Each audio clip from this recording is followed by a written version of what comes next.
All right. Yeah, you can see me on YouTube. I think you use probably YouTube. Yeah, it's on my Facebook. Yeah, my messenger. All right.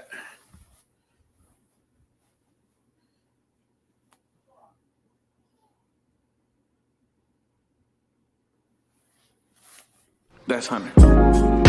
Yeah. Mr. Angry Man is back. I'm back. That's right. Y'all ain't know that I can rock like that. Y'all ain't know that I can rock like that. Nah. Y'all ain't know that I can rock like that. Y'all ain't know that I can rock like that. Yeah. Listen. Y'all ain't know that I can rock like that. Y'all ain't know that I can rock like that. Y'all ain't know that I can rock like that. United we fall, divided we rise. That's all they ever see when they look in our eyes. I ain't the least bit surprised, and I don't even ask why I study. Looking for love and all we get is despise. They prophet lying, meaning they falsely prophesying. Talking about we really living, but we steadily dying. Tired of mothers crying and fathers silently raging. There's gotta be a way to escape this situation now. Yup. Come on. Verse 2. We search for brighter days to escape the maladies, giving homage to the folks that passed away. I speak life with the words I say, and that's the weapon I use to keep the evil at bay. I don't play when it comes to mine. My rhymes speak of a revolution. This time it's by design, and I'ma drop these deposits. So if you scared, take your ass to the closet. Why? Let me tell you this. Let's go. I got one more verse for you. Get them off of that verse. Listen to me now. Verse 3. I drop gems, representing lugs and Timbs with backpacks. I got props like Black Moon, they want effect like Dons. I'm pouring mic like Nas. I'm the southern playalistic cat that beat them odds. I'm coming out hard. We coming out hard. Yes, sir. Y'all didn't know that I can rock like that. Ha. One time for your mind. Representing for the deuce. That's right. Put it down for the deuce tray. Let's go. It's the Angry Man. Haha. Peace.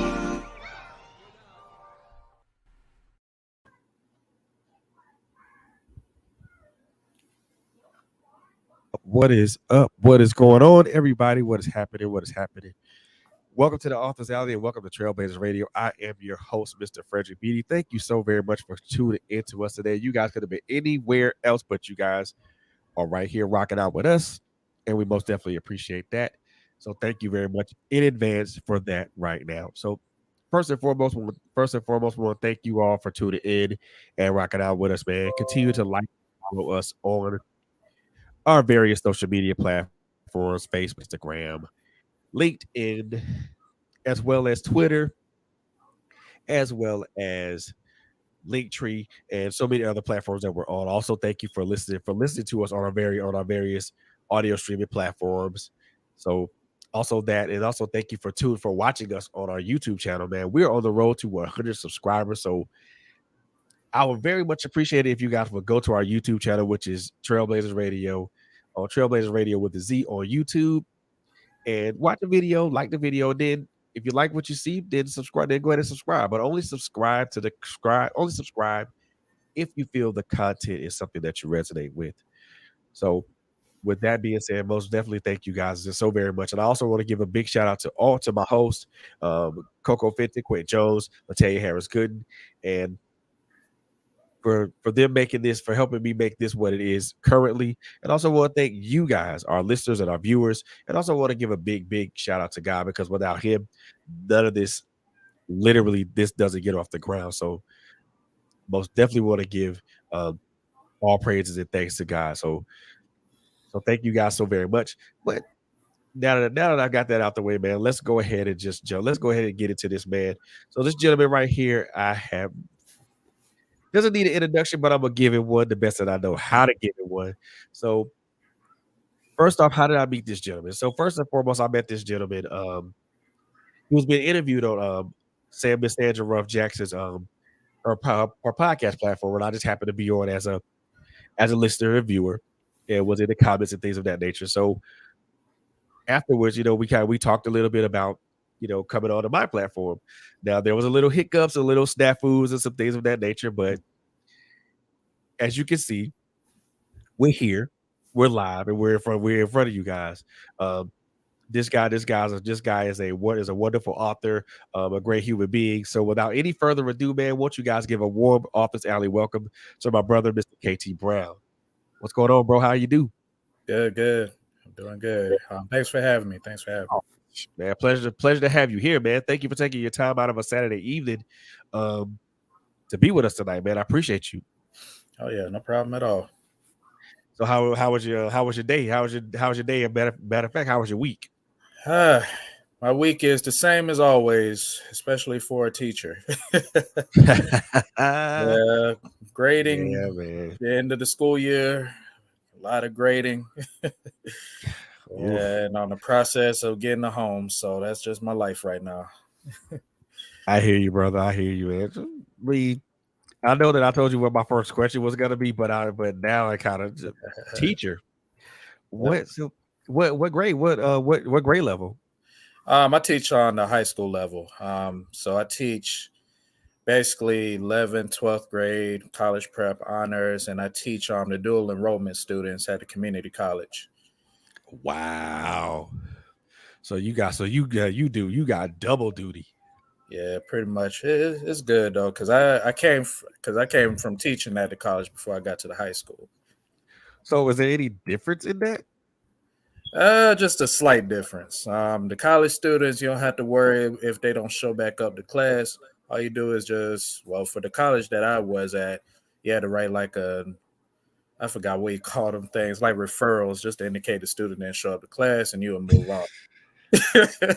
but the but the high school students, you have to make sure they're in class.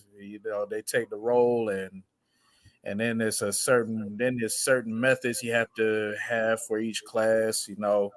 Especially for the college prep, because they different than the honors and the college students. You got to give Man. them like visuals. Oh man, you gotta Slow it show down. them. Yeah, you got to slow it down for them. So it's just a major adjustment, but I enjoy it.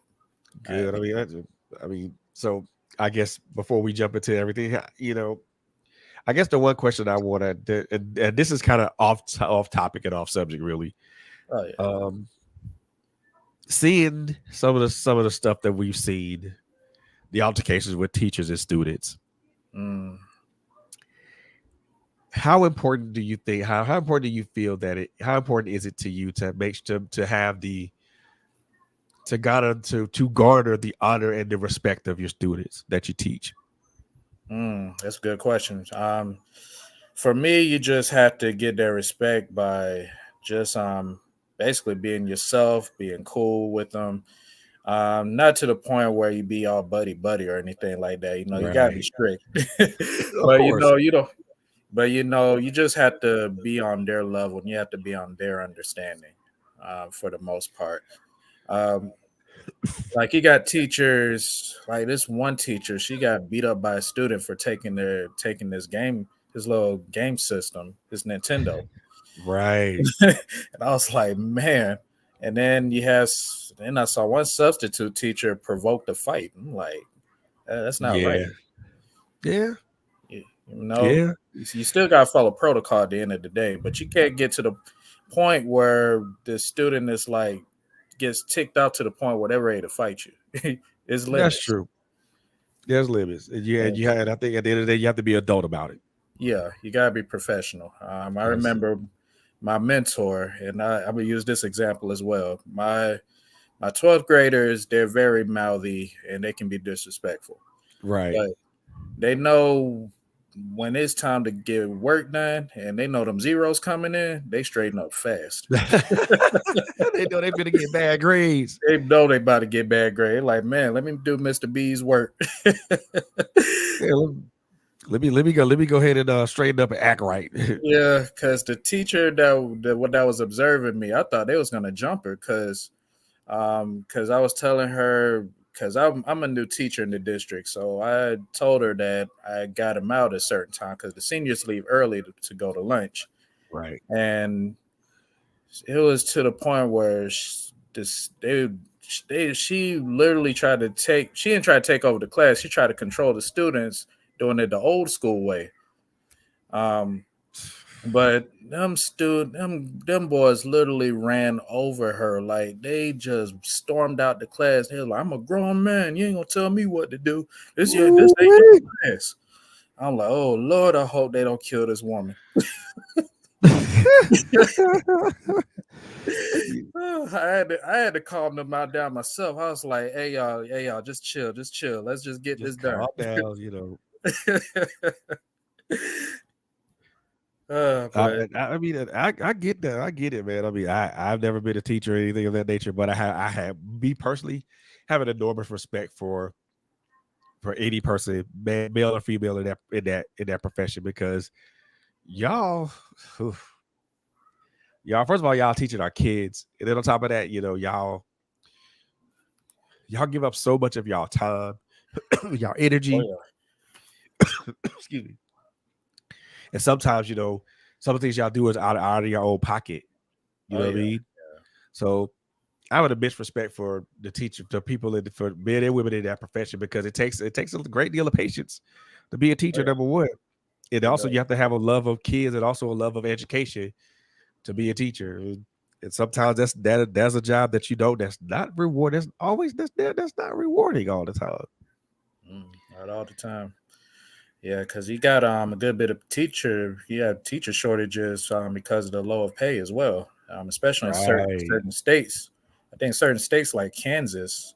I think Kansas is one of those states where they literally had to cut back. They literally had to have school from Monday through Thursday, and they had to cut Fridays out completely. That's just how bad it is.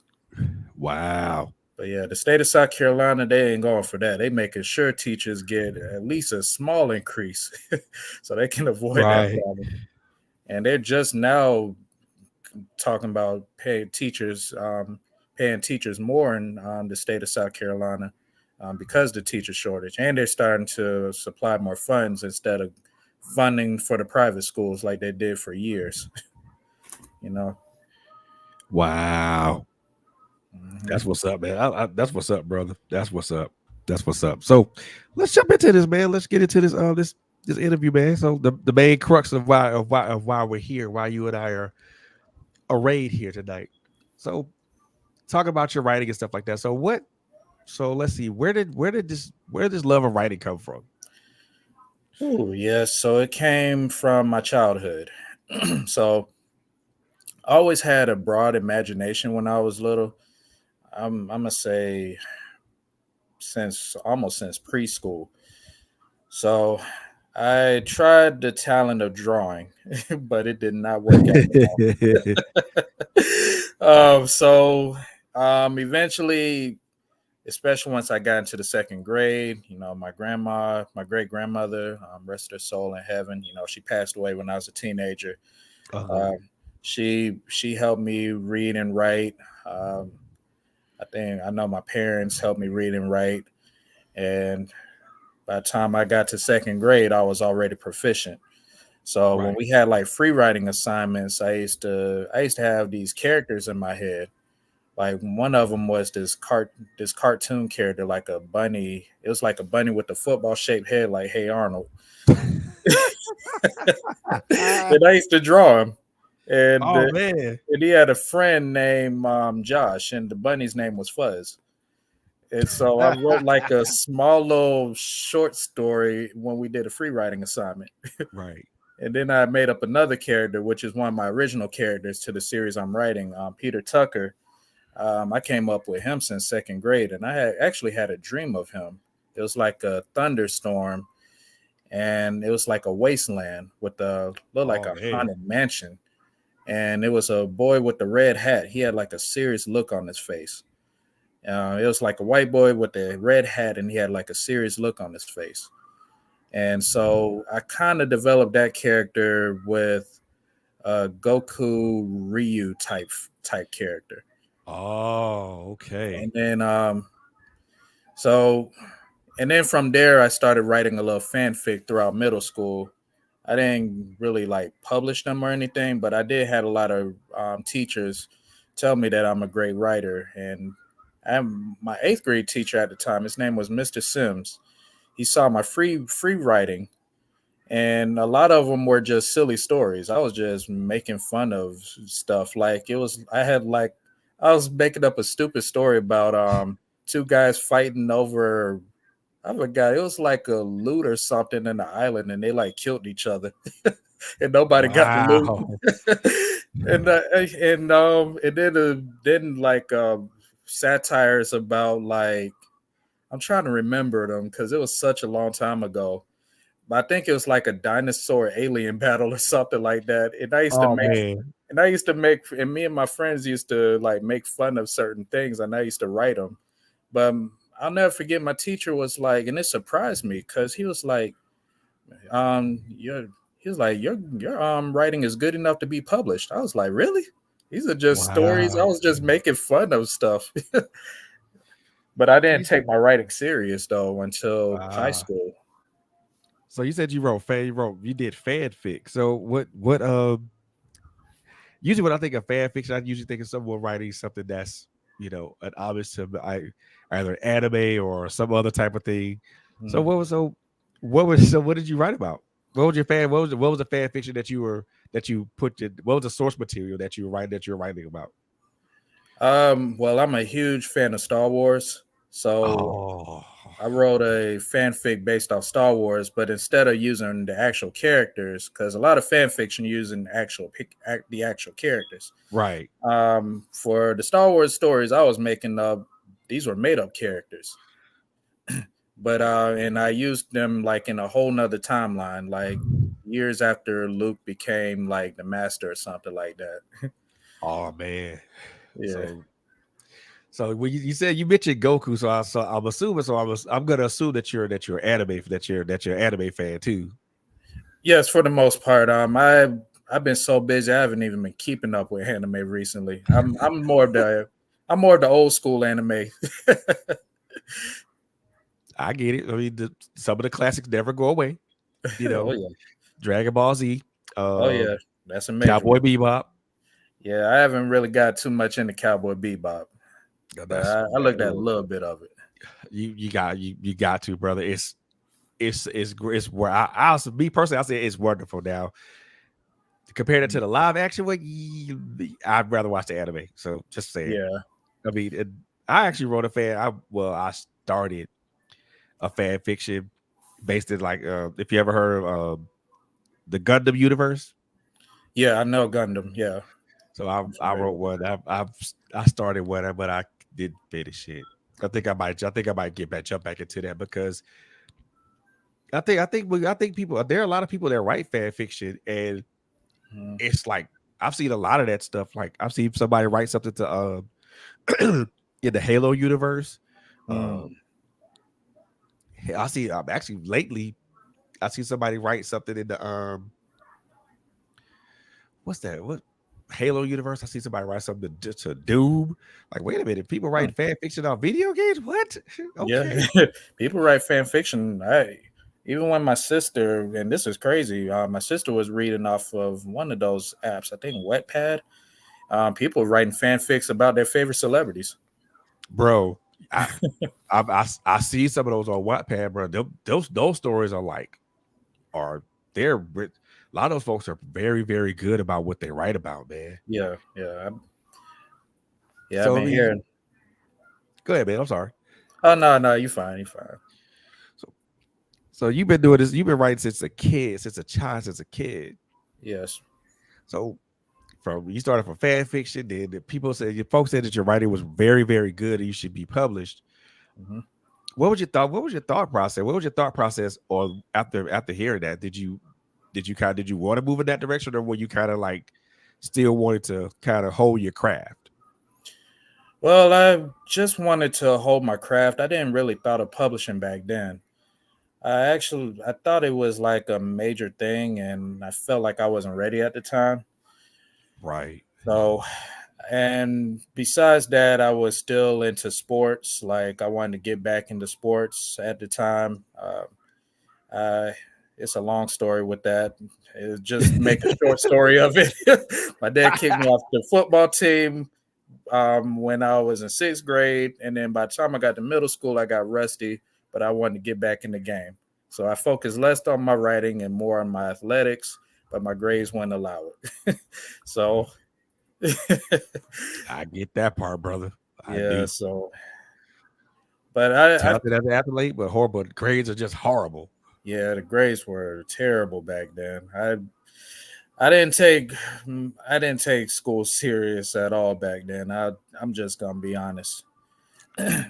As most kids, most of us as kids don't. Yeah, We think we're there to just play off and just we can try to we thinking that we have time to get everything done and I'm the perfect example of this. You know, played around ninth grade, played around 10th grade, came to 11th and 12th grade. When I got to 12th grade, I was in danger of not graduating. And mm, my dad was furious. He yeah, said, sound like my dad. if you don't pass 12th grade, I'm gonna beat your. I'm like, oh. Mm, So I had no choice, man. I had to put had to put my head to the grindstone and get it done. Thank yeah, with with the grace of God and also a lot of perseverance and also a lot of effort on my part. right. I was able to walk across that stage and get that diploma. Oh yeah, oh yeah, I mean, because you've been doing it, but you've been writing. You've been writing you've been writing just as probably long as I've been writing. We both been writing since we were kids, and we mm, both looked at it as kind of like a hobby at first. yeah. It Um, was. Mhm. when so for you, when did it become serious? I became serious in 12th grade when I gave up sports completely.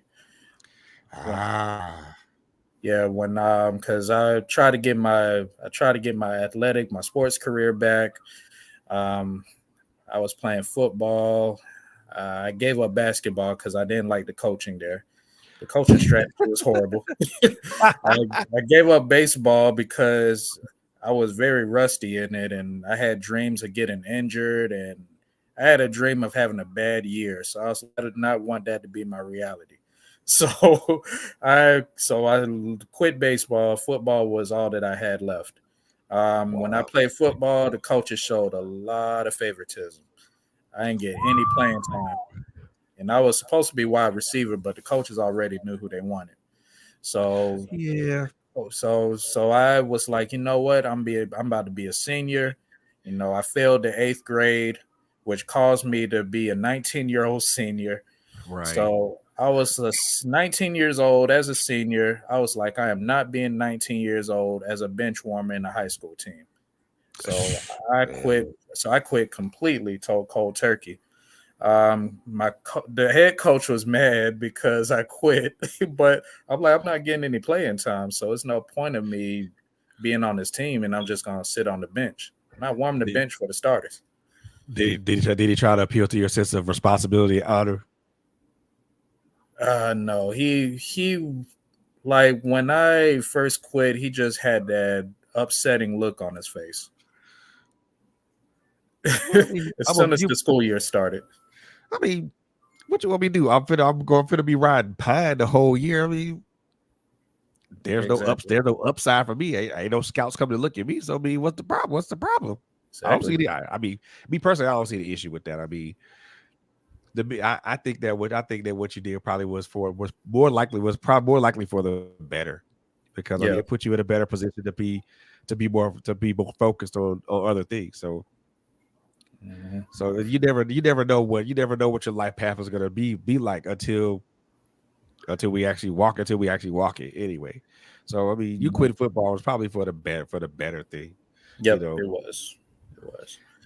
Yeah, was it that because was that a hard decision? Did you have to wrestle with yourself? Did you have to wrestle with that? I wrestled for it for a while since like 10th, 11th grade. But then by the time I reached my senior year, I remember I had this dream. And I was sitting on the bench.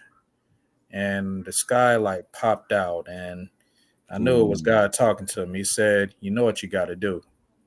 So I was like, "You know what? I know what I need to do." So then the sky popped open again. It was a shape of this evil being. Yeah, we know as the devil. Ooh.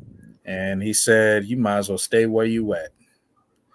And There, so I woke up and I was like, "It's time for me to quit and take my writing career serious as well as my education." there you go. So I quit the football team. I turned in my helmet, my shoulder pads, um, and I think some of the upcoming boys from the rec league that made their way to high school was like, "Can I have your shorts?" Yeah. I was like, "Hey, have at it." I was done. There you go. I walked out and I went to my English teacher and I showed him the writing that I had because I started my novel in high school, the first one that I've written, and I Wow. went ahead and finished it and self published it at 21. Wow. That's what's up, man. That's what's up. I like sometimes God shows us things, and Hmm. he says he puts us on the path that we're supposed to go, not the path that we want to go. Sometimes the path that we want to go seems like it's the better path, that it's the path that's going to get us to where we feel we need to be. But sometimes, just like the dream you got, Hmm. That was God showing you the better path, Right. the path that you should be going. And that's important for us to understand. Anybody that's out here that's listening to us or watching us, it's important to understand that when God shows you a path, it's a different path than the one that you want to walk. Because the Hmm. path that God shows you ain't gonna be the quick and easy path. Because the path you want to walk could be the quick and easy path to wherever you want to be, but the path Hmm. God wants you to walk is gonna be hills, valleys, mountains, barricades, all kind of stuff. You have to. I think that dream that you had was preparing you for that. Yeah. So who who do you look for? Who do you look to as your influences? I know some writers have influences. I know some writers do not. So Mhm. who do you have as far as influences? What writers do you look at as influences? So I have a good bit. I'll just name a few. For my fiction writing, because I write in the genre of YA Afrofuturism. So the writer that really had me going, that gave me that desire, was George Lucas as well as Stan Lee. Um, I I enjoyed, like, my dad introduced me to Star Wars, and that was it. Look, you My mentioned. dad had a whole entire Marvel DC collection, and I used to like read through the comics, and I was just so fascinated by them. Oh man, you know what? That now I see why we mesh like that now, because because little. I mean, a lot of people that know me know where my influences come from. Because my whole influences was comic book writers. I mean, Hmm. Stan Lee, Brian Michael Bendis, Neil Gaiman, Frank Miller. Um, gosh, I can name so many of them. Um, Mm. but was the Stan Lee was a tippy top the Yeah. top for me, because man, the way that he could weave those stories, Hmm. and then make the character, and then make and humanize the characters. You know, Mm. and for me that was, as a kid, as a seven like a 16, 17-year-old, that was a thing for me, for somebody to have a character that's human, that you could relate to, that you can personally relate to. That was it for me. George Lucas is you mentioned my the top two writers for me. Mhm. Um Now, you, are there any like other writers besides those two, or those are tippy top for you? Those are the tip top, but I do have a few others. I'll say a couple others. I'll go down to pretty much on the level that I am because I also write poetry as well, and Right. I looked at the works of Langston Hughes, Harlem Renaissance. Um, Even what really inspired me to write poetry was when I listened to Lupe Fiasco, the Cool. You know, that thing there, man, that really opened my Woo! creativity. Like that man, he was real creative with his lyrics. So I was Man, like, man, that's I was like that's that. like That's that's like that's like solid gold to me, brother. yeah. That's solid gold to me. I was introduced to him with Kick Push, Yeah. and then the box, and I like, you know what? Yeah, I'm hooked on this cat, right? I'm hooked on this dude right now. You know, Yeah. Yeah. man. I was So in 10th grade when that album came out. I was like, man. really, Hmm. wow. So, man, I mean, it is, it's funny that we both that you mentioned you're being inspired by somebody like Lupe Fiasco because as a poet, for I think for me when I write poetry, I'm reminded of my influences are the same as yours. Um, Langston Hughes. Um, there's so many other poets that I listen, but that I listen to. There's poets like that are outside that are not mainstream. I mean, I listen to there's a Yeah. couple other guys that I know personally. Um, there's one cat, Marielle the Shinobi of Poetry, and there's Hmm. another cat called Spit Raw McGraw. I mean, these are cats that I listen to um, Hmm. on a regular. Um, man, it's funny that you mentioned music though. Now, do you Yeah. when you because you mentioned that you're inspired by like artists like Lupe Fiasco, um, does those influences bleed off into your writing? Mm, when I listen to Lupe, because I I think when I first listened to the Cool, that's when I first started writing poetry. Because I was Wow. just inspired by not just the instrumental, but and the lyrics. It was just so poetic. He used so many poetic devices, and it just listening to it, it just helped me open a whole nother artistic, how can I say it, another artistic flow of myself. Because before poetry, I was just writing with the influence of Marvel, DC, Dragon Ball Z, all the mainstream stuff. Right. And then of course, later on in my latter career, I got influenced by once I got introduced to Afrofuturism, I was introduced to Octavia Butler, who became my additional influence, which Wow. her work is That's what's up. phenomenal. Yeah. That's what's up, So, man. So no, go ahead. Go ahead. oh yeah, yeah. But yeah, I was just saying, yeah, Lupe Fiasco, he pretty much opened my between him and Langston Hughes. Those were my top two for poetry. um, Wow. and listening to other poets, just trying to think of others because I used to go to a good bit of spoken word events after high school. I was like 22 at the time. I used to go every Wednesday to I forgot what it was hosted by Al Black Mind Gravy in downtown Columbia at 5 Points. um, just going into that environment and just expressing myself, it just really opened doors for me. Wow. Now did you besides being a listener, did you ever, muster the courage to kind of to step up to the mic?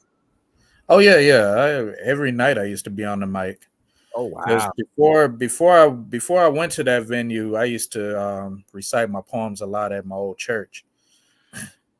Wow. That's what's up, Yeah. man. So and then it came from there to going every Wednesday night performing there. And there were other venues I was gonna go to, but damn, just my personal life kind of interfered with it. Of course. Of course.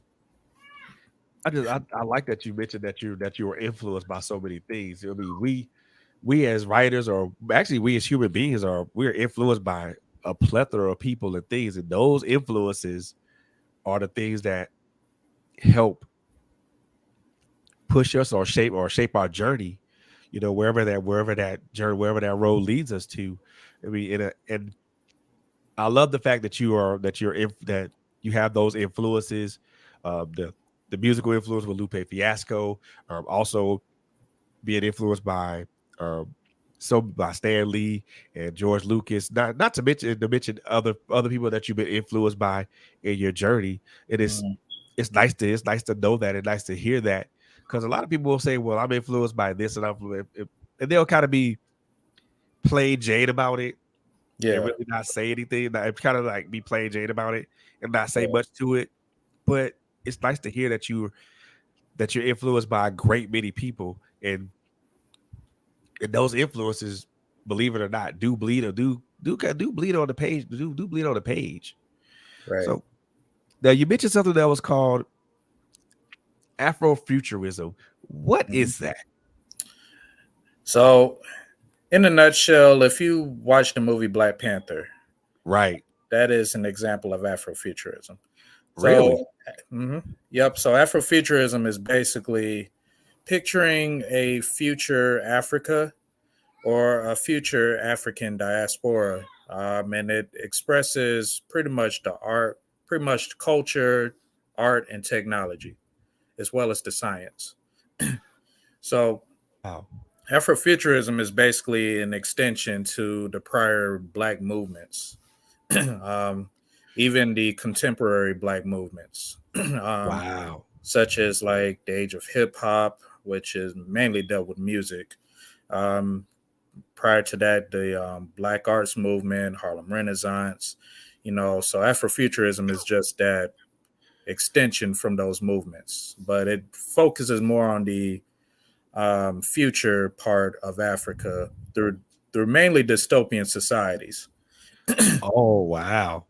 Mhm. So it doesn't pull from any type of it's futuristic, but it doesn't pull from a utopian society. It pulls from more the dystopian society. And why is that? Well, it's just basically showing like the consequences of the government's decision on how they treated pretty much not just I would say the alienation of blacks. It's just basically showing the alienation of African American blacks all over the world. Okay, okay. Because I guess when you mentioned it, like I was up under the premise that it made it focused on maybe a utopian society, but when you said dystopian, and then you Mhm. mentioned the kind of the things that you just mentioned, that I can understand where that comes from. Now, because you mentioned dystopian, now are most Afrofuturism stories bleak in nature or in context? Um, I won't say that it's bleak in nature. As far as it go with context, it mainly deals, like I said, and forgive me if I have a little brain freeze. Are you good, bro? You good? But it doesn't mainly deal with nature. When you think of it, mostly deals with what we call the post, mostly the post atomic, like a post atomic age, like a post nuclear war age, the age of survival. Like Oh, so you kind of talk about maybe like a well, probably I won't probably not that far out. Not that far back, because I was gonna say Cold War era, but I mean that might be too far back to yeah, it's too pull far from. back. Okay. It's basically talking about like a post nuclear war, like a World War III, post World War III type societies, or Okay. or what you call like a post apocalyptic society. Okay, okay. If you read Octavia Butler's Dawn, which I read bits and pieces of it, it's basically about because a lot of the works deals with this heroine being the survival, and Octavia Butler pretty much gives that distinction. Her and Nalo Hopkinson gives that distinction of the strong heroine that pretty much has to survive in a dystopian society. Like Dawn, it's about a woman who survives the post-apocalyptic society. She's like one of the last humans left, and it's like these aliens that take over, and she has to pretty much survive through that now. Wow. Parable of the Sower, the main character, what's her name? Her last name is Olamina. I can't think of. Oh yeah, Lauren Olamina. She's her family is like in this brick community. Brick community is like middle class. Her daddy's a preacher. Her family, she have her half brothers, and they're like making sure that they're good. And then outside of that, you have what you call the outsiders, or you know, gangs, mercenaries, and stuff, and people Okay. that's in the poor. Nobody can afford gasoline. Nobody can afford water. Nobody can afford bread. So people are eating off of what you call acorn bread, and it gets to the point where they start raiding the middle class. So like if you look in that society, if you look like you have it, you're gonna get beat up or killed. So and Wow. people walking in the highways. I mean, it's a bleak story. And then you have Brown Girl in the Ring, by Nalo Hopkinson. With that story, the girl, you have another heroine. I think her grandmother does voodoo. It's been a while since I read that book, but with that story, she's in a society in Toronto where the government completely abandoned the people, and the mobs end up taking over that society. Good grief, man.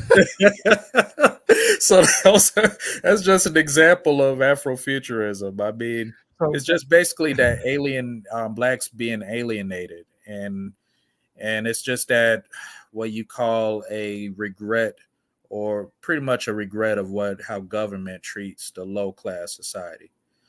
And then wow. one more example, Samuel Delaney.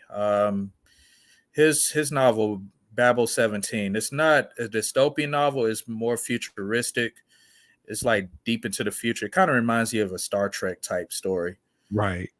But his story is just basically a woman looking. She has a crew that's looking for this language that pretty much threatens the universe, and they have to battle the enemy forces for it. So, like I said, it's all about the dystopia, and it's all about war and survival with these stories. Jeez. I got a funny feeling that these type of books are probably going to be overly violent.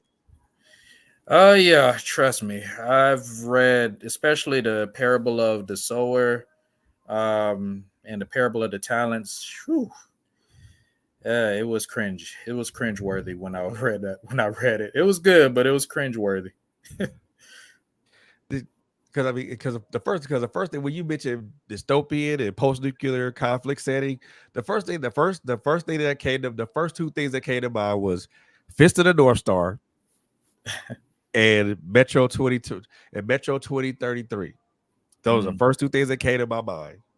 mm, So but I mean, but I guess if you take away like the characters that you assert, or you make those characters black characters, then mm, I give you pretty much that you have Afrofuturism, because mm, those are first two series that came to my mind, because I've been a fan of Fist of the North Star for quite a while, and I read the Metro 2033 books before I actually purchased the game.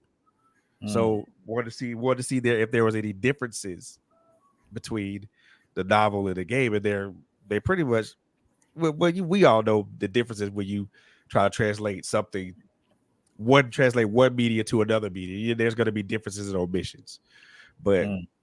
those are the first two things that came to my mind. I'm like, whoa! I'm like, wow! And and when you mentioned that, I'm like, okay, well, Fist of the North Star was very grisly, so I'm thinking this might follow the same. This might follow the same formula. Now, the thing what you write does it follow those parameters, or do you kind of do you tone down the grisly nature of it? It kind of follows on the same lenient line of the Afrofuturism stories. Because Okay. one element I forgot to leave out, it's not only just pointing out like blacks being alienated, um, the whole dystopia. It also goes against what you call white masculinity, um, from Ah, from your sci-fi's like back in the 50s, 60s, 40s. You know, your early sci-fi where blacks are completely out, like the Jetsons. That's one example. It's like ah, where are the brothers and sisters at? You just have nothing but whites. It's like they're the only survivors. They're like the only future. So Afrofuturism challenges that. So wow. with my novel itself, you have a good bit of conflict in it. I'll say that it starts out with the utopia, and then it drastically becomes the dystopia after the villains take over that society. Wow. So we're talking about starts off good, gradually, slowly, but surely becomes bad, and then it kind of graduates to worse. Yeah, I must, I must say, then gradually, it like immediately gets to worse Oh man, it's because it's so it so as soon so as it they jumps from take bad to over, worse, right? it Wow. just goes from bad to worse, just like Wow. So that. it starts from good, then it jumps to bad already, then it jumps from bad to wow. That Yeah, so it those types of extremes, huh? yeah, it's that type of extreme. Once the power is gone, now the protagonist has to like find it in himself to get the pretty much get his kingdom back. So basically, And you said this whole thing is based off the was it based the original Black Panther movie, not the second one, right? So the talking previous was about based on that, right? talking about my novel, right? Yeah. But no, not that, but I mean the whole that whole genre. So the Oh previous, yeah. Mainly the okay, first one. okay, Um, okay, I'm gonna say the second one too, because still have those elements. But the dynamics are quite different between the first and okay. the second one. Very much so. Very much so. Mhm. Very much so. I mean, I noticed those dynamics from off the jump. You know, one I see one where the character was more of the being for his people type thing, the nationalist Mhm. type thing. Then Yeah. as he grows and then he becomes more altruistic towards everybody else. Mhm. So I noticed that growth with T'Challa. Now the second one, I mean, I watched it, but I didn't break it. I didn't really break it down in that nature yet. I didn't haven't Yeah. broken it down in that nature just yet. Gotcha. But Yeah, I'm still wow. kind of. I broke it down just a little bit. Like I said, it's just a slight. It's like a slight dynamic change. Um, because T'Challa is the ruler. Like you say, starts out this black He started as the nationalist, and then he kind of assimilates. As soon as they starts the war with Thanos, Right. and Because then more altruistic. yeah, so he becomes altruistic, and then after that, you have the shift of the dynamic in which the queens are ruling now because the Right. king is gone. So now you have the queen, and it's like, and it's kind of like a women empowerment thing. I noticed that. Yeah, I it's did mainly notice it's that. mainly an empowerment of the women. Although Afrofuturism do have that women empowerment type thing Now, for a good bit of the story. So it's like a mixture. right. Because Afrofuturism deals with, um, I would say, feminist, queer, as well as the strong black male. So we have like a mixture, I would say. So the protagonist it could be any it could be a strong male lead character, or it could Hmm. be a strong female lead character. Hmm. So really, or it could be a character, a strong character that's queer. So Hmm. there's variety in that. It's a variety within that genre. Wow. Yeah. I might have to get on. I might have to get on that trade and ride that trade for a little bit just to see what it's about. I mean, had never heard of that genre till you mentioned it to me. But Mhm. that is since we're talking about that, you know, tell everybody a little bit about this book that you wrote. Okay.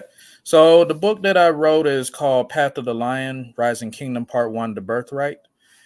Uh, it is a it is the first novel within what I'm calling it the Path of the Chosen series. So Ooh. the book, the protagonist's name is Moses Azanwa. He is a 11-year-old prince, and he has his older brother, which is Ramses, who is 14. The story starts off with Moses being like 4 years old. This is when his kingdom is prominent. His father's ruling, his mother's the queen, and they're like, and I'm not gonna tell the whole story, but Right, right, right. but it's basically they prepare for war against this evil force called the Shadow League. The Shadow League invades. You have war going on, and then everything just shifts. Wow. I'm just gonna say everything shifts because the enemy ends up taking over the kingdom. I won't tell you how they took over it, but they end up taking it over. Fast forward 11, the Moses is 11, living in a village and hiding. So Wow. his nation is pretty much in a perilous time, and Wow. he has to Okay. find it in himself to get the birthright from his brother, because that's why the story is called the birthright, because the brothers have to battle for that birthright to challenge the Shadow Lord for the throne. Wow. It has to be bad. Has to be bad if he's in hiding. I already get the sense that everything just went to hell in a handbasket. Wow. Yeah. And I noticed that you mentioned Moses and then Ramses. Now, I gotta ask you, I gotta ask you, were there any? I give Moses is a biblical character. Hmm. Um, we all everybody knows that Ramses was an Egypt was is an Egyptian. It is an Egyptian ruler. Are Hmm. there any? Are there biblical? Are there biblical influences there? As a matter of fact, it was. My wife actually kind of. It's a long story, because like I said, when I published my first novel, my first novel is non-canon now. Back in Right. 2011 and republished in 2016, the character was white, the Peter Tucker Ah. character. Um, my wife and my sister-in-law, who tragically got killed in 2019, they actually encouraged me to write a black character, and I was going to write a black character, but he was going to be on a whole nother series. But Ah. then I was like, you know what? I might go ahead and write in a black character. I was actually going to replace Peter Tucker with that character. But my sister, who knew that I had Peter Tucker for a long time, she threatened that she was gonna slap the crap out of me if I changed the character. Wow. But She threatened yeah, violence. She's like, if you change it, I'm me and you go. We throw we. I'm running my fade, bro. You gonna have to give me my fade, dog. Don't change his character, or you gotta run. You gotta run them hands. right. but I, Wow.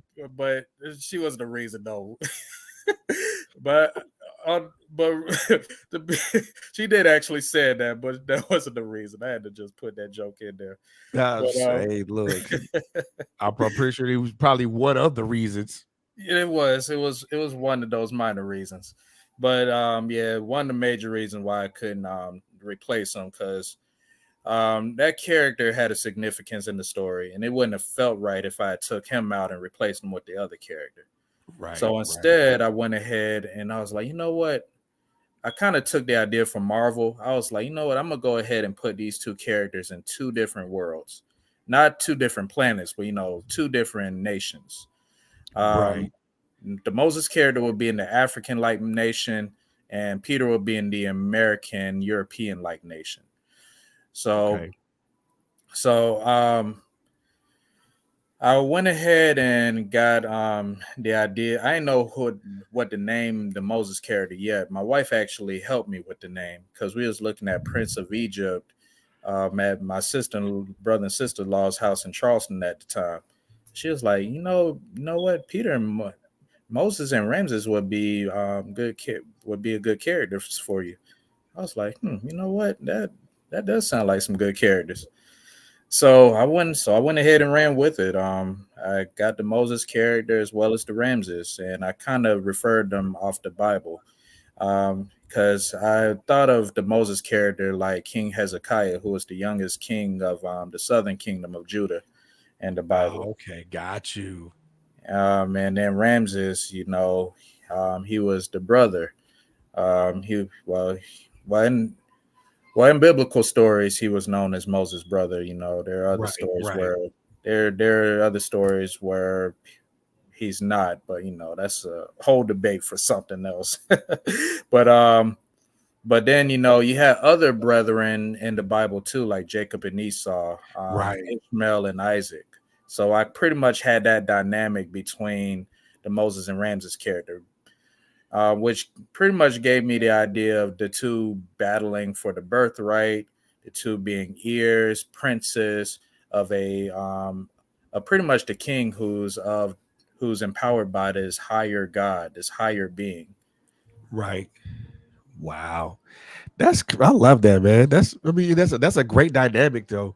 Albeit, one that kind of one that's gonna see one of them not live to see this, see it through. Um, what when you thought about this, did you have I know with writers, with us as writers, we Mm. before I think before pen hits before even pen hits the paper, we have this world crafted in our we have this world already crafted in our minds, Hmm. and we already know how these characters are going to maneuver through this world, and how they're going to navigate this world, and how they're going to project themselves in this world. Did you think about how your characters were going to maneuver and project themselves in the world? Yeah, so it took me a while to pretty much maneuver everything because when I was first writing Path of the Lion, it wasn't as massive as it is now because it was actually going to be a little shorter, almost like a novella. Right. But when I went to Converse in the low residency program, my mentor at the time, Jeff Herbach, he helped me a whole lot. He's real good. He pretty much gave me what you call beat points. You have Act One, Got opening image, um, the beginning of the conflict, so forth, the introduction of the character, introduction of the worlds, the introduction of the conflict, and Act Two, get to the middle. You get like A story, B story, um, to the midpoint, to the villain coming back in, and then Act Three, where you have like Dark Night of the Soul, um, back to the fight or whatever, and then you have your resolution at the very end. So after he okay. like helped with those beat points and those long workshops we had at that Red Low residency, it really helped me. It really helped maneuver the entire plot and where the character was heading into within the story. Okay. And from there, Got you. I started getting more and more ideas, especially with the artist that I'm recently working with, Namdi. His name is Namdi Peters.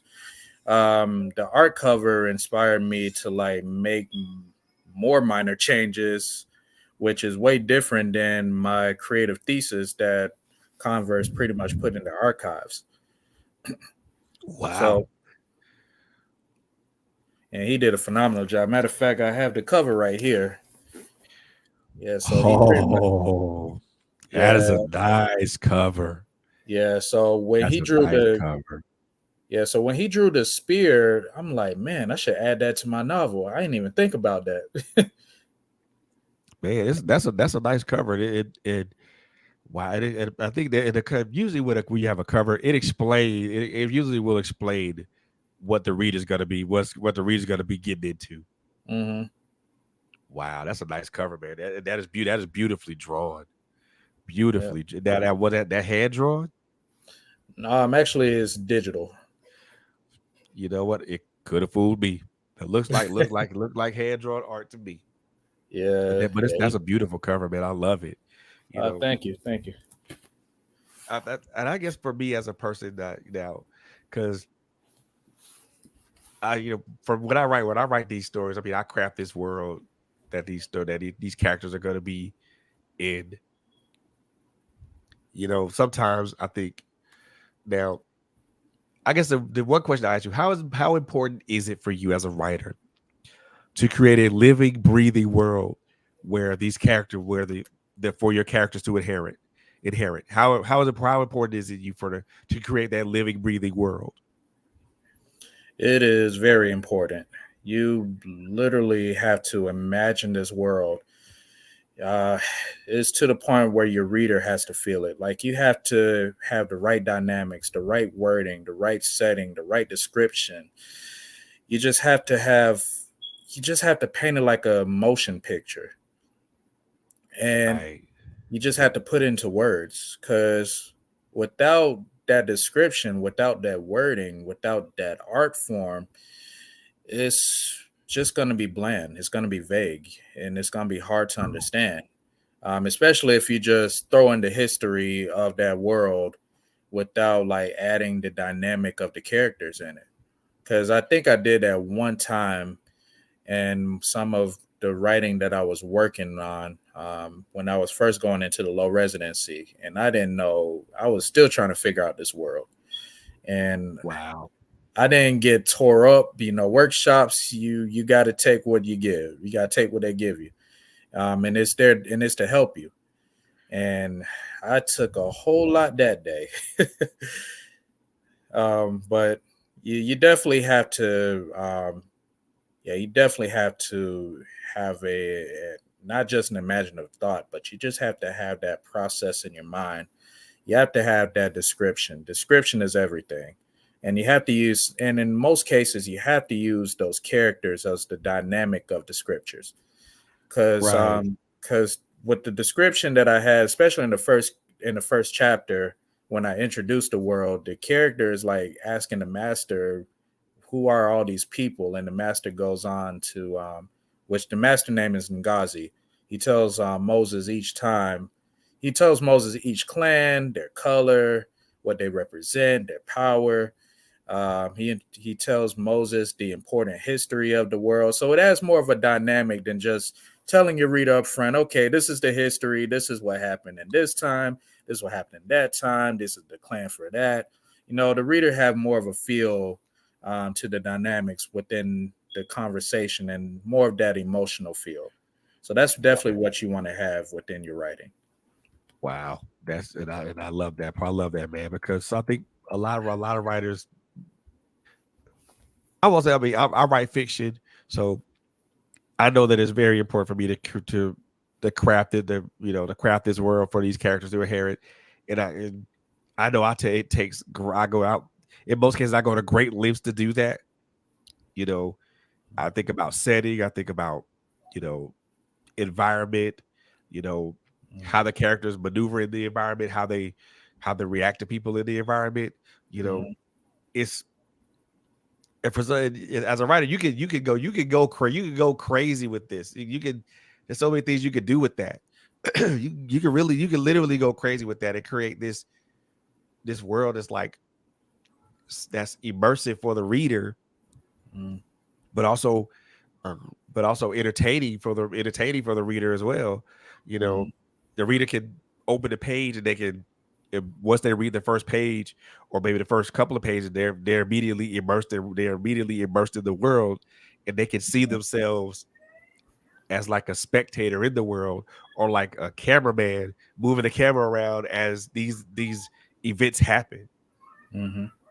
So I mean, I like that you really take the time to do that, and to for a lot of writers that take their time to do that, that's just an extra to me. It's a not only is it an extra step, but it's also an extra thing that to let the readers know, because not only do I write, I read books too. But I think a lot of readers become writers anyway. So I Yep. read so I read a lot of fiction books and things of that nature, but also I read nonfiction too. But Mm-hmm. the one thing that I want to do when I open the page, the first couple of pages, I want to be instantly pulled into that world to Mm-hmm. where I can see all this happening and going around in front of me. So like I'm the cameraman. I'm the camera. I'm being guided to these places and to these interactions and to be exposed to these and exposed to these larger than life characters. You know, because I know you probably would agree with me with this as well. I think the characters that we write about or that we write about or we create, we feel that they're larger than life Right. because we feel like and I know for me, a lot of my characters in a lot of my characters invoke a lot of personality traits that I have, you Mm-hmm. know, and they also invoke a lot of they also invoke a lot of the flaws that I have as a human being. And number one as a human being, but number two as a man. Right. Now, do you feel like when you write, do a lot of your personality bleeds into your main characters?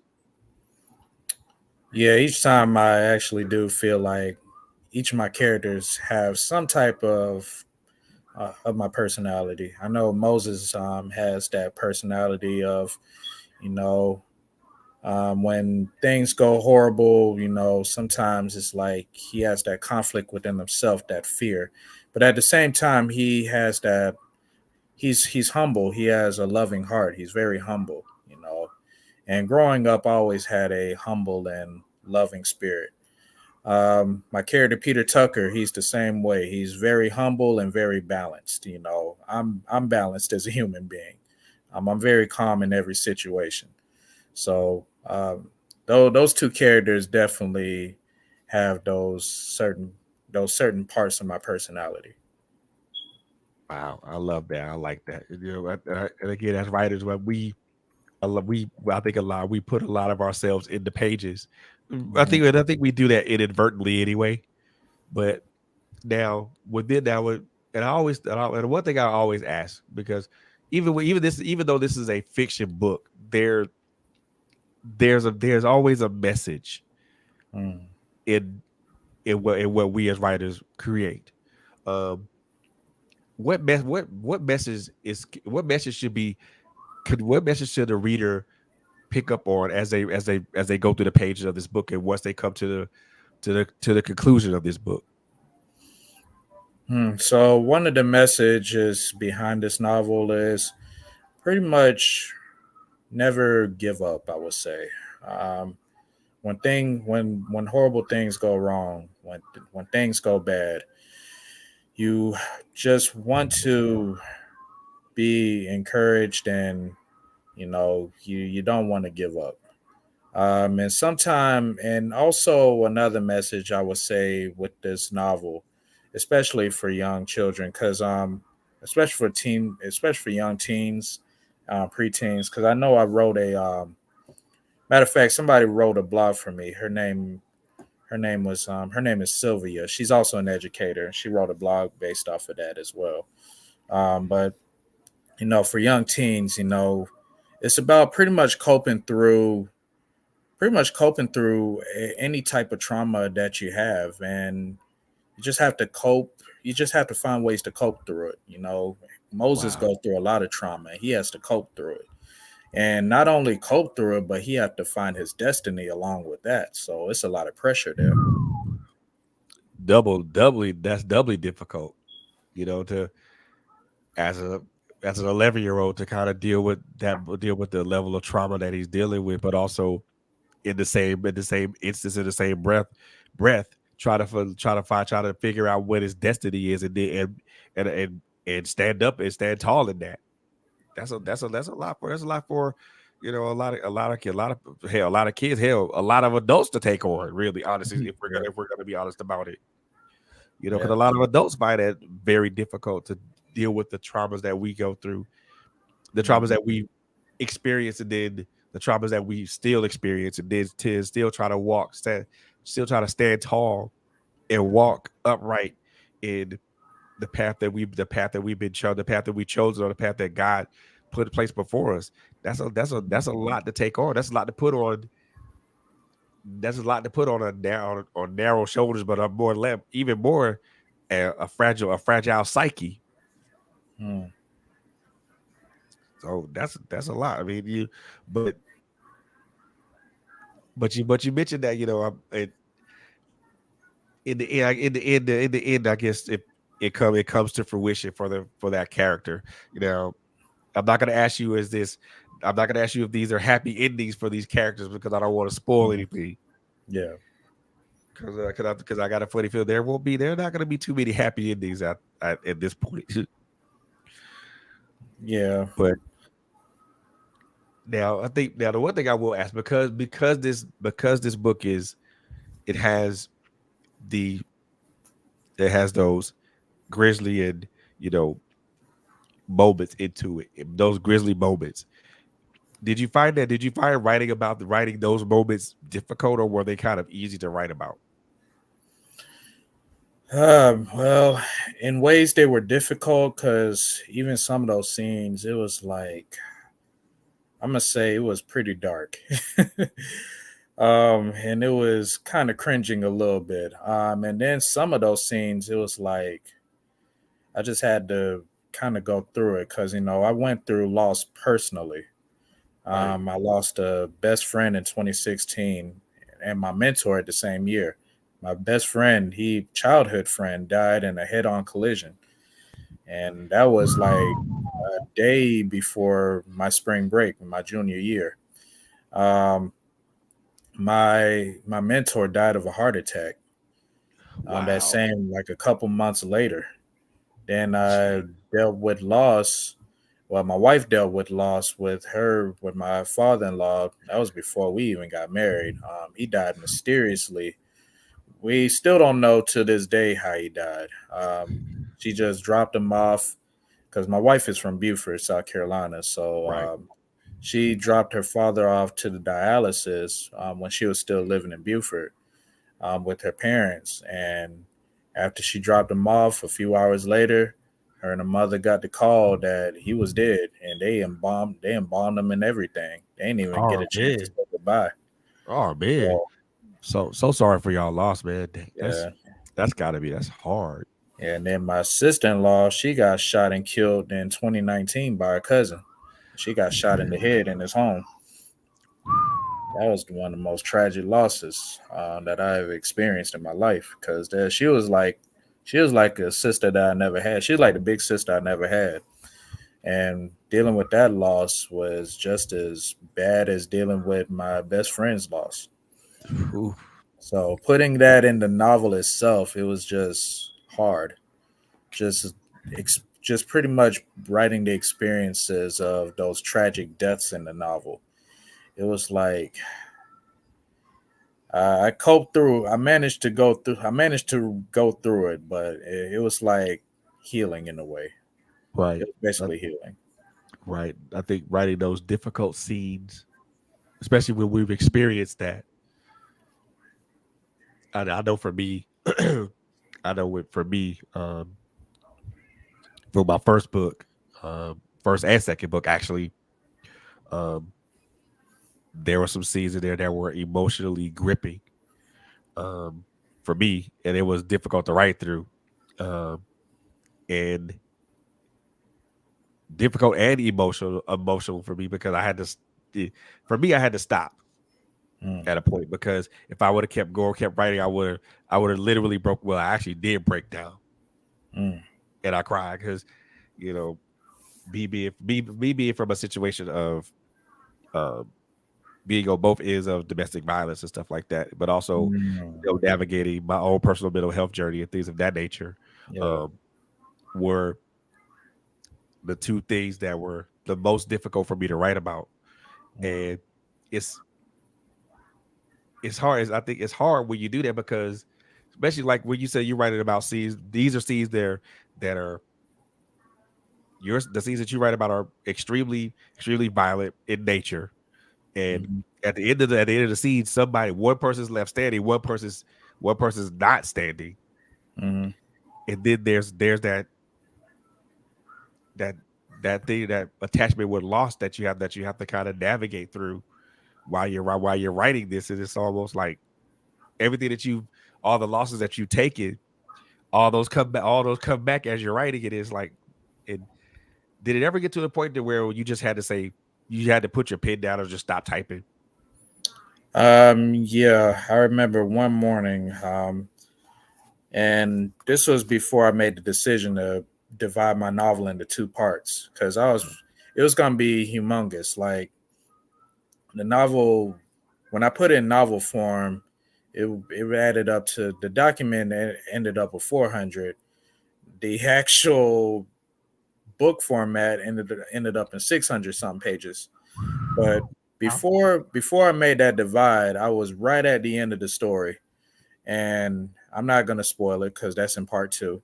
Right. but one of the but it was hard for me to write off the death of one of the characters. um, Ooh. it was really hard because I thought of my sister-in-law's death, and I thought of the last moment these characters would have an exchange before the final battle, and then his death come. So I was like breaking down in tears each time I thought of that scene. And then when I wrote the Oh, funeral scene, my wife literally had to tell me to stop writing, and because I was breaking down in tears. So my right. wife came in, she grabbed me, she was like, "Babe, uh, Yeah. get up, take a break." So I got up and I stepped off the laptop and I just calmed it down. I just stopped for probably like a few hours, and then until I found the strength to finish this scene off. Right. I mean that. Yeah. Because I think that's what me too. I had to pull away from it. And say, we're not gonna do this. Not today. Yeah, Not yeah, yeah, tonight. And sometimes you do have to come back to them because because yeah. those that overflow of emotions makes it kind of difficult to write something. I Mm, know with me there was when I wrote the last part, the epilogue of my second book, mm, and the main character was talking to her father and explaining how she felt mhm, about him, about the situation, about all this stuff. It was hard for me to do that because it took me right back to when I lost my child. In mm, 2015, I lost my kid to a police involved shooting, mm. and it took me back to that particular point, and I was like, okay, I don't necessarily want to be at this particular point, Yeah. but here we are. Mm, So what? So I guess I'm gonna have to now. I guess I'm gonna have to navigate these feelings and either write or pull away. So I mm. actually chose. I actually made the choice to write. I actually made the choice to write because at the time, for me at least, I felt like what I was writing at the time was relevant to my main one of my main characters, which is a female, Right, expressing herself to her right, father and right. stuff and things of that nature. I'm like, okay, yeah, we gonna get this done, but when I get this done, it's gonna be a big old boohoo session after that, though. Yeah, yeah. I got it done, and stepped away from it, pulled away from it, and for the better part of 15 minutes, I cried like a baby Mm, because I can imagine. for me that was a release. It was a release. Yeah, yeah. It was a big release for me because all those feelings that I had pent up inside and could let those out just felt like it's like somebody just automatically just pull it open press the button. And here come the floodgates. I'm like, okay, here it Mm, comes. Let me embrace it. Let me embrace it and allow this to happen. mm, And when it happened, I was like, 15 minutes later, took a deep breath. mhm. There were still those feelings there, so I still allowed those feelings to kind of just continue to wash over me because I wanted to make sure not to totally get all of it out, but to make sure that I acknowledged everything, you know. Right. And I think when you mentioned that all the things that you had experienced with loss and things of that nature, I'm pretty sure that was, you know, just as a visceral experience for you as well. Yeah, yeah. Man, it's man.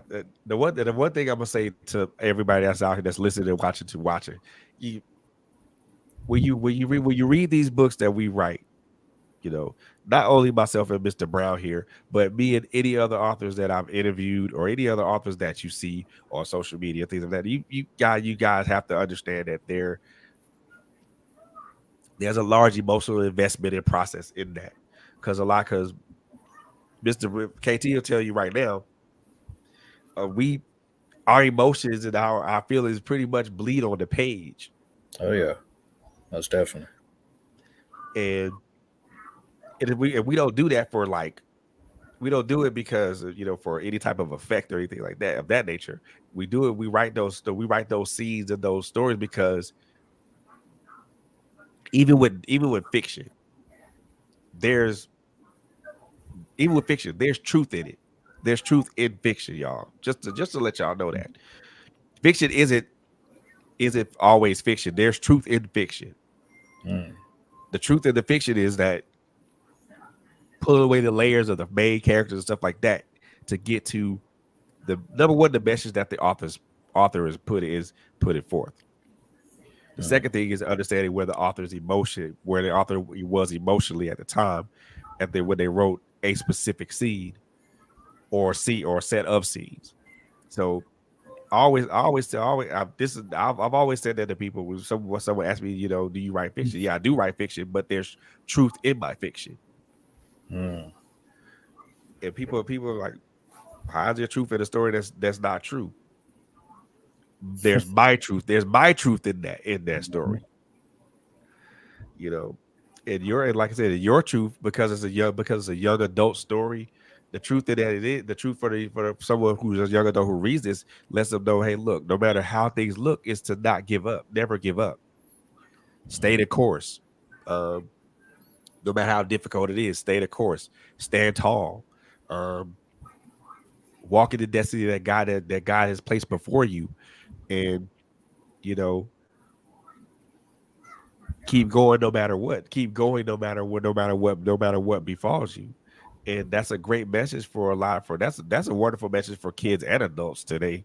Cause I think the world that we live in currently, we need more positive messages like that, bro. We need more positive messages like that. And I think and I think to me personally, even though the message is displayed in a not so pleasant way, the message is still clear. It's just that people have to. I don't know if you're like me or not. I when I read books, I go through layers to find the message. Mm. I look beyond the story, beyond the character's motivations. I try to find the message as I read the story, or at least get the gist of the message. So there's a message in that in your book, man. I think a lot of kids, or I think a lot of young adults, young kids, hell, even adults would benefit from that because, like I Mm. said, as you agreed to the world we live in right now. Oof, gosh, Oh yeah. we need more of those positive messages.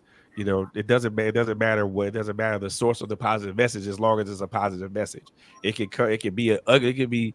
It can be in the form of something that's very ugly and very grisly, but as long as you pull the message out of it and you learn from it, I think that's the big thing from it, man. And me personally, as someone who's a reader and a writer as well, man, I have a lot of respect for you for taking that bold step to do that. Even though Yeah. it's in a even though it's in a even though it's in a not so pretty package, Yeah. the message is still there. The message is there. Right. Right. So there aren't too many people that would use that that type of form to kind of pull a positive message out to it. So I applaud you on that. It takes a bravery to do some stuff like that because most people would rather just put a whole positive message on it and make the whole thing positive the whole way. And, and people You not knowing that you have to experience negative to get the positive. Yeah, it's not realistic, not No, believable, nope. And not I believable. like that. I like that you put it in a way. I mean, even like that, even though the package isn't pretty, Right, right. there's still a message in there. As long as and I think people have to dig deep, but not I won't say dig deep, but they have to dig to find it. They have to dig to find it. And like I said, I applaud you for doing that, man, because Oh yeah, I appreciate it. we we need that, man. Oh We yeah, really need these types of messages. Even yeah, most I mean, definitely. even the stuff I write, the first two books I wrote, they weren't pretty because they talk about domestic violence, but they also talk about mental health too, and the ugly parts of that. Mm-hmm. The parts of it that go beyond the surviving, they go beyond the healing and the therapy sessions and all this other stuff. There are ugly parts to that. Right.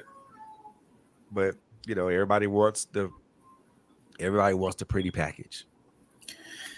Yeah, it's. I I say don't for myself, it's unrealistic. see, if we agree on that. Unreal. That's How can unrealistic.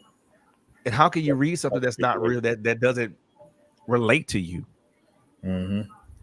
Or how can you read something that's not relatable to you? Or does it touch you here?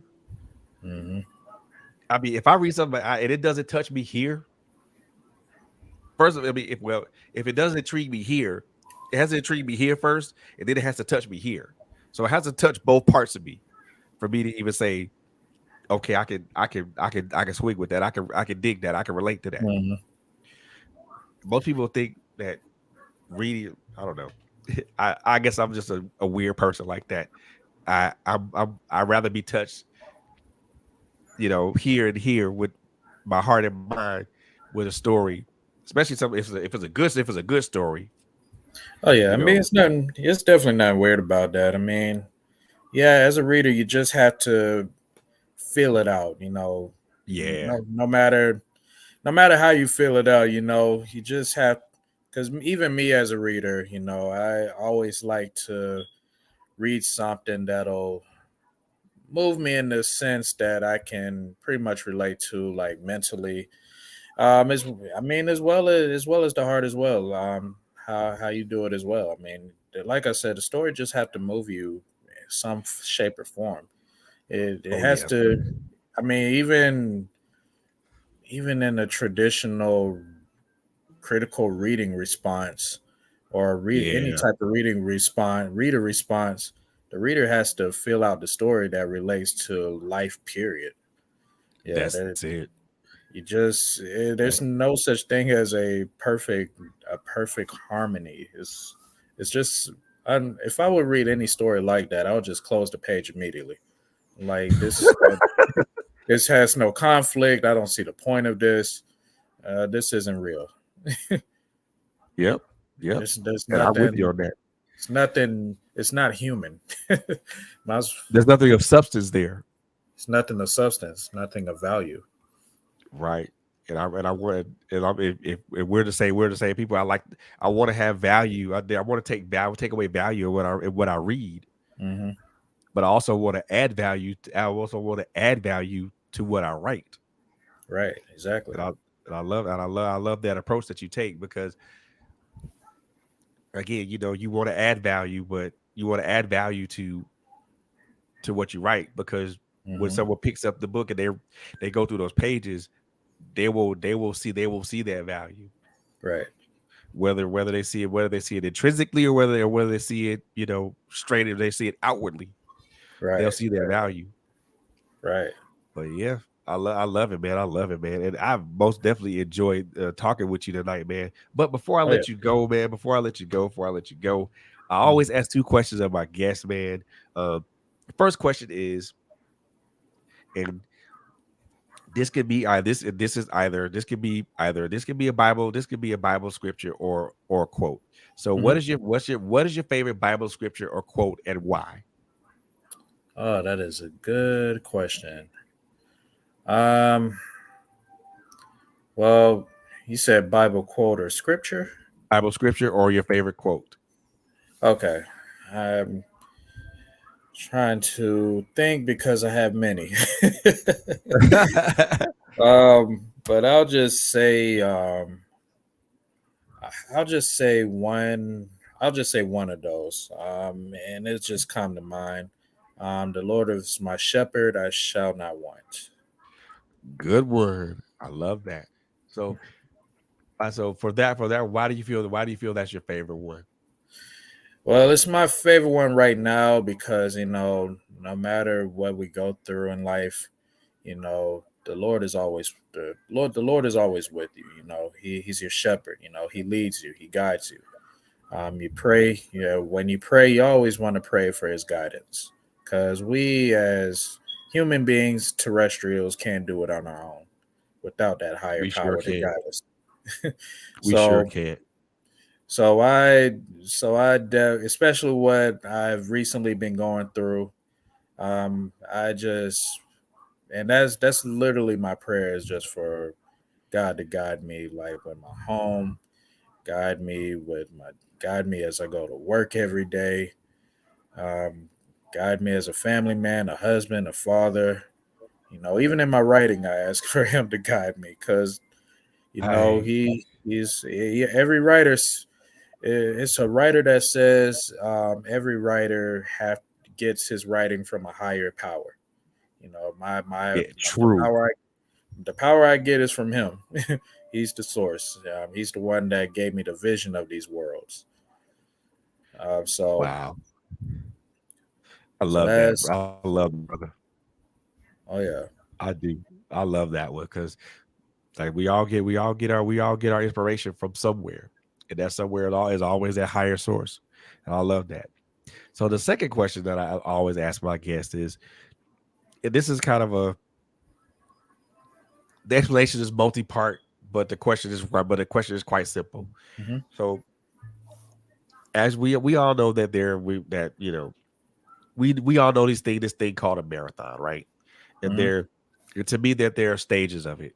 Hmm. The first stage is when that starter's gun is fired and you're coming out your starting blocks and you're running and you're just now getting up to your pace. Hmm. And then you have the middle part, then you have the middle part of the marathon to where you are at your preferred pace and Right. you're going and you're going and you're going and Hmm. you're running, you're going strong. Hmm. And then you have the finish, which is the finish line is in sight and you see the finish line, but yet you're not slowing down. You're still going at that strong pace.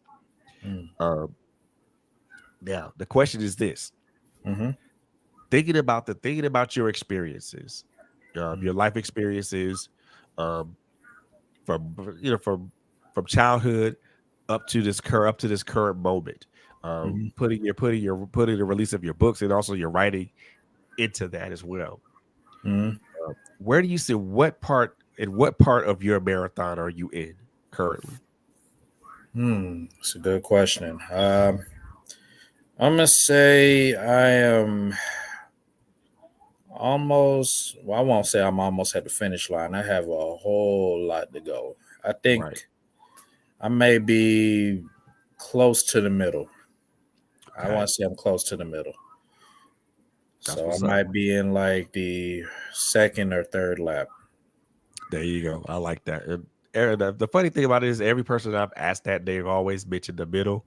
There's only maybe one or two people that said beginning or towards the end. And the person that said they're toward the end, it wasn't because they're at the end of their life or anything like that. They were saying they were at the end because they were saying the end of one aspect of their meeting.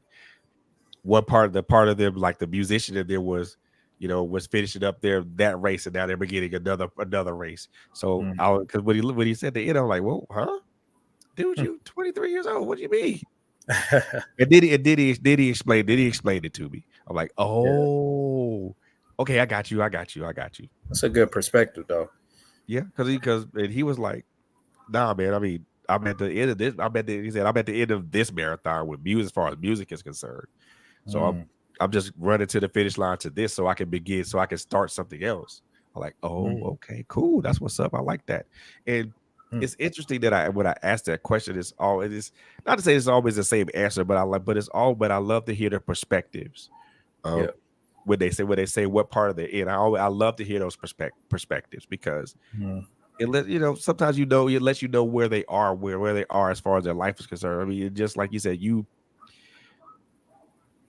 know you have you have you have a wife, a kid, and you're making sure that what you do, everything that you do is not only for you, but more importantly for them, Hmm. because at the end of the day, your child is the one that will inherit that's going to inherit um, the legacy that you leave behind, Hmm. um, and also the things that you leave behind for that child, and then that child will be able to pass on that to their children, and then that child is passed, and then that child, then their children's children, and so forth and Hmm. so forth, and then that legacy just continues and continues and continues you know until somebody just says, "Oh, well, I'm not going to pick up the mantle, and I don't want to do that," Yeah. which is which to me is like I love the fact of legacy.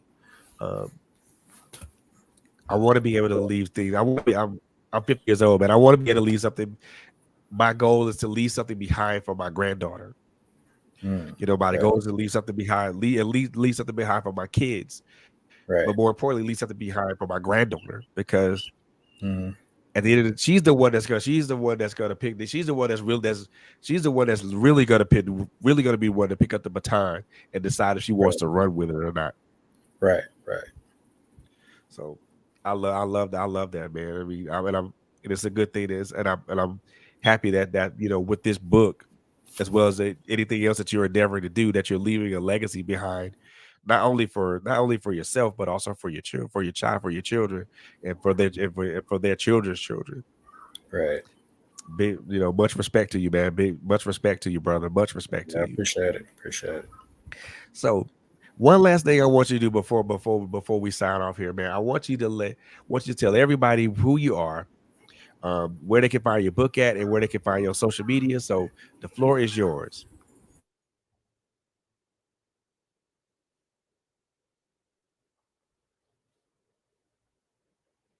Did you hear me, brother? Oh, you froze for a second. So okay, I start. Yeah, the connection froze. Yeah. Yeah, that's okay. So I want to give you this chance to tell everybody who you are, where they can find your social media, and also the name of your book. The floor is yours.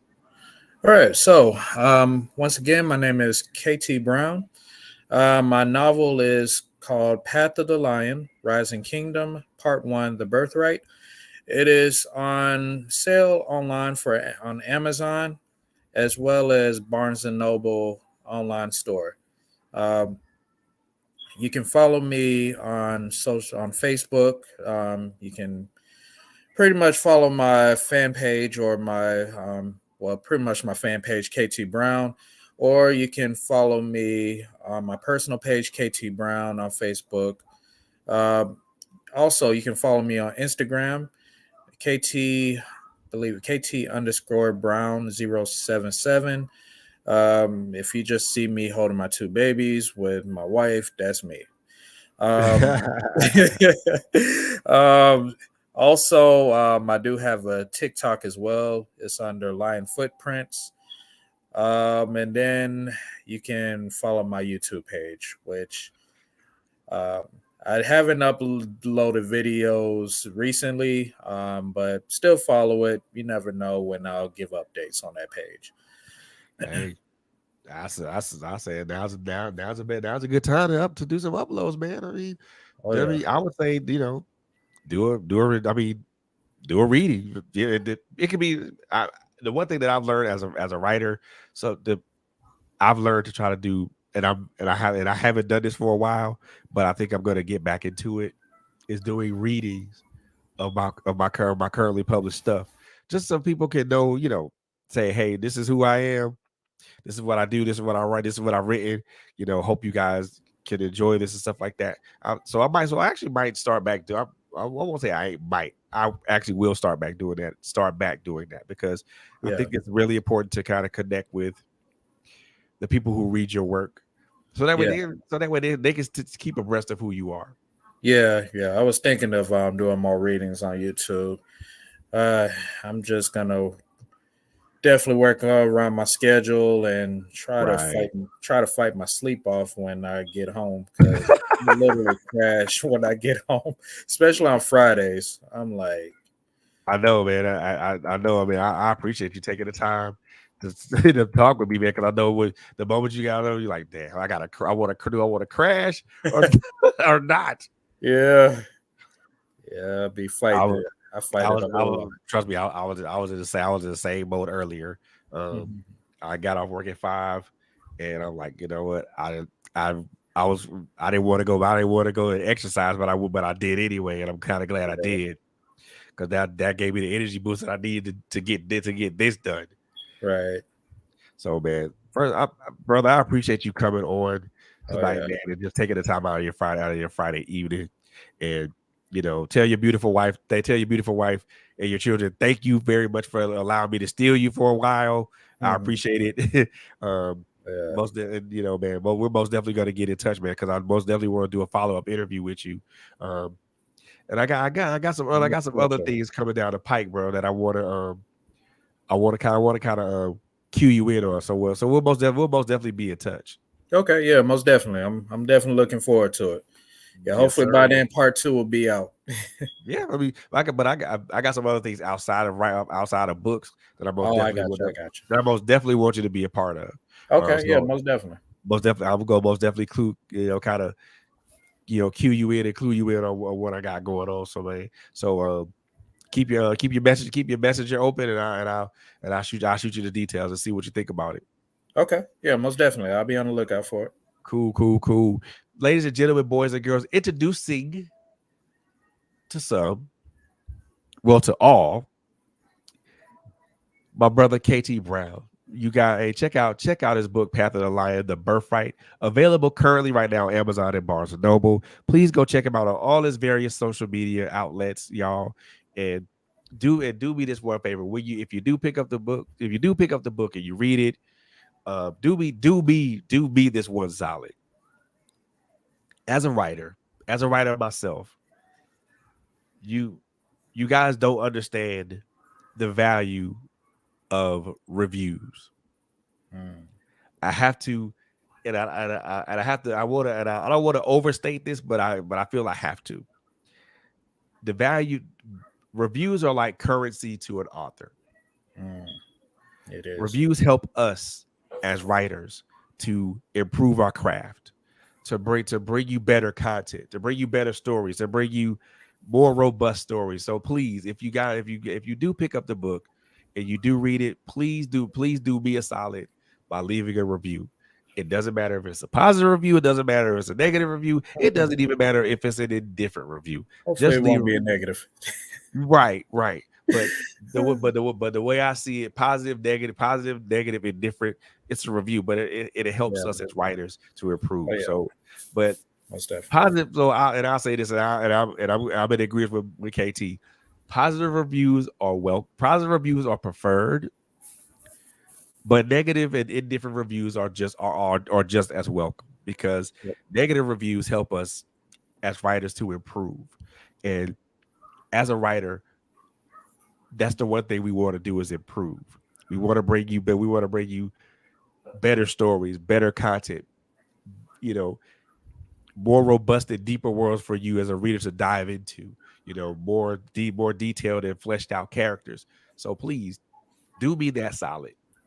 Pick up the book, leave a review, and you will thank me later. You will thank me later. Because trust me, those reviews are very important. They're like currency to us as writers. So, Indeed. with that being said, man, I want to thank my brother KT Brown for being here on the Authors Alley tonight, man. Again, tell your beautiful wife that I appreciate you. I appreciate her allowing me to steal you for a bit. Tell your children I appreciate them for allowing me to steal you for a little bit, man. And you Yeah. know, we are most definitely gonna keep in touch, brother. But we're most definitely gonna keep in touch, man. So thank you so very much for coming on tonight. I appreciate you, bro, man. And I Yeah. appreciate you, brother. Appreciate you having me. Yeah, oh man. All love, man. All love. Be casa su casa. Mhm. So Oh, you are welcome gotcha. anytime. You are no longer a guest now. Now you can walk in if you want something to drink. The refrigerator, you know where the fridge is at. You just go get it. Gotcha. Man, I appreciate you so much, man. Thank you so much, brother. I appreciate you. Yep. Appreciate you as well. Yes, sir. That's gonna end this episode of the Author's Alley tonight, man. Make sure you tune in tomorrow afternoon for critical conversations. There will LSU will not have a live show that tomorrow, so there will be a pre-recorded show tomorrow. That show should be ready and available here. I'll make sure that show is ready and available for everybody to kind of take a look at on Saturday at 5 p.m. Also, make sure you tune in on Mondays and Thursdays for My Life Has Destiny podcast with Quint Jones and Coco Fenton. Also on Tuesdays with LSU with Girl Chat Tuesday, and also this coming Wednesday, I will be popping on. I will have a subject that I'm going to talk about, but I'm not going to tell you what it is going to be about until probably Monday. So you guys will have to hold on to your seats for that. And probably Friday I may come on and talk about and may have a continuation of that same subject. But you gotta wait. But you gotta wait till Monday for me to bring that out to you guys. But once again, thank you all for tuning into the Author's Alley, man. Uh, Once again, this is Frederick Beatty with my special guest, Mr. KT Brown. We love you guys to life, but there's nothing you can do about that. And the three things I always like to say before, as I always sign off, man. Number one, love on each other. Two, be good to each other. Last but most definitely not least, we all know that it's a very, very crazy world out here, y'all. So Mhm. please, please, please, please, please take care of each other, y'all. Take care of each other. Take care of each other. Love y'all to life. Good again.